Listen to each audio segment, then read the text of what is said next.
Having banked a decent midweek upper body strength training workout, but after then going on to endure a lacklustre 3 times 15 minutes at or around, or indeed, as it turned out, often below threshold, I wasn't much liking the impact of a 10-hour transatlantic flight on my aerobic performance. But with the weekend upon me, I was looking for some gains, both picking things up and putting them back down again in the gym, and also back on the bike, in the fresh, embracing virtual air of Yorkshire. I mean, how long can it take for business as usual to resume? So it's Saturday morning, I'm back in the gym, deadlifting, done some warm-ups, 3 at 90. This is 1 at 100. I'm looking to see if I can go past 1 at 100 and assess the final impact of the jet lag on my strength.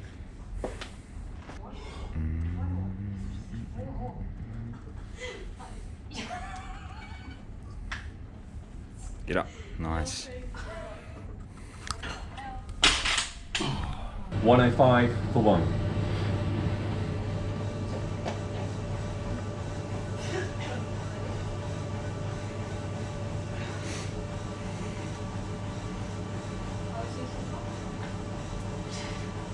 Nice. Get up.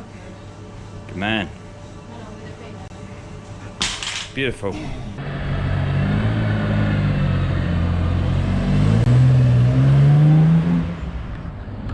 How cool is that? Didn't expect to see one of those today. Anyway, 105 is a recent personal best for me. It's about 231 pounds, a tad higher than I was lifting in the USA at 225 pounds for 1 rep. Therefore, I think I can conclude that, any impact of jet lag has well and truly gone. And so the impact on strength has been nil, if negligible. So I've got my deadlifts in the bank for the morning, and I've just completed my warm-up, 4 sprints north of 500 watts and a little 5-minute threshold effort at 285 watts. I'm now about to commence 10 sets or 10 intervals of 40-20 with the 40-second sprints at 345 watts and the 20-second rests at 175 watts. Looking to complete this twice. It's one of the Zwift programs. Just going over the first marker now. Bit of a lag. 3 RG coming up.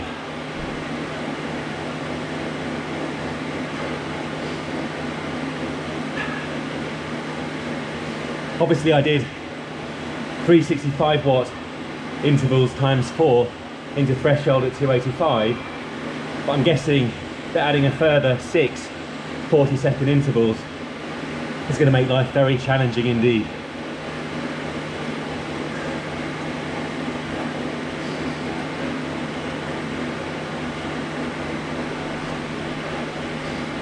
Over the marker for the recovery, and there's a lag with the ERG slowing down. I'll report back in a few intervals, otherwise it's going to be boring. Now 5 seconds away from the start of the first of 10 intervals at 40 seconds.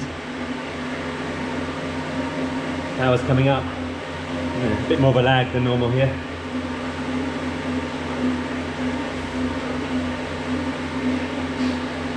And you can see also the difference between a watt bike atom combined with Zwift versus Peloton. I'm not having to alter the resistance manually because I have ERG mode. And that does mean there's no hiding place in terms of being able to slack off the required power for the particular interval.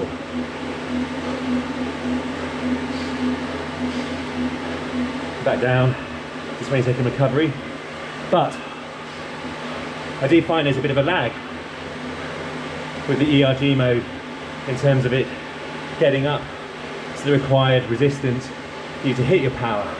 And there it was about 10 seconds. Normally it isn't quite as long as that, whereas going over now, on Peloton, there's no lag, it's instant.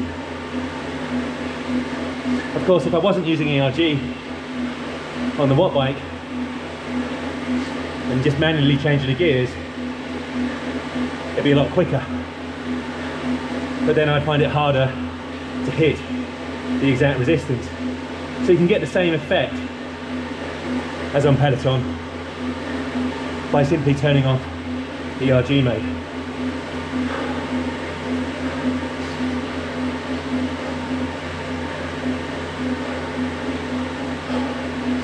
And over for the second recovery. Let's go over for the 8th set of 40 seconds. Now,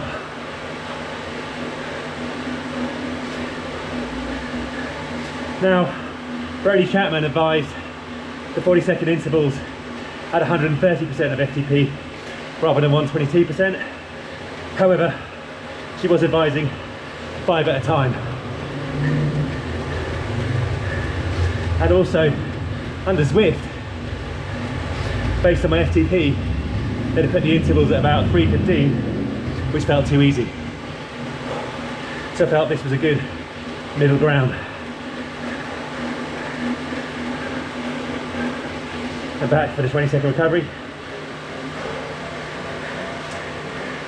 It's also worth comparing the pedaling feel versus Peloton. It does feel a lot more realistic on the watt bike, I can confirm that. Oh, here we go for the 9th set. I know I've got this under control. See, this feels like it does on a nice flat road where you're in the groove.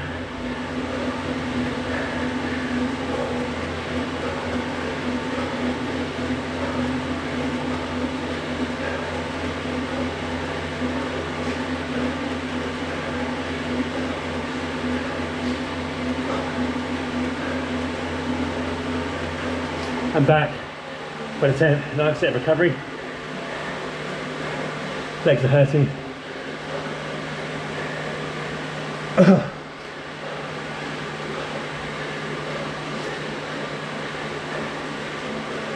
But I know I've got this. There we go.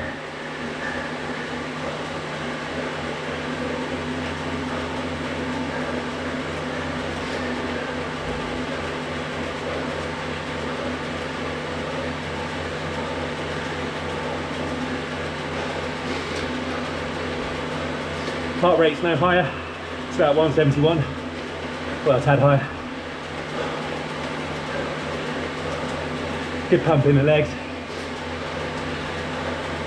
Complements well the deadlift this.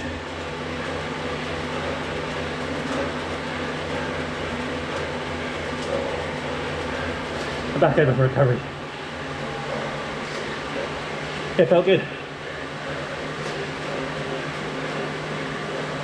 Can certainly feel the lactic in the legs. Breathing's obviously laboured. And now, 5 minutes of recovery at 160. After which, it says 3 minutes at 395. Now I did put my FTP up to 315 watts in Zwift to get the intervals at 3:45. I very much doubt, in fact I know, I won't be able to hit 3 minutes at 395. But I'll see how far I can go. 10 seconds away from the 3-minute effort at 395 watts. The level of concern is high. And over we go. Let ERG bring the power up, and I'm not going to talk.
Oh.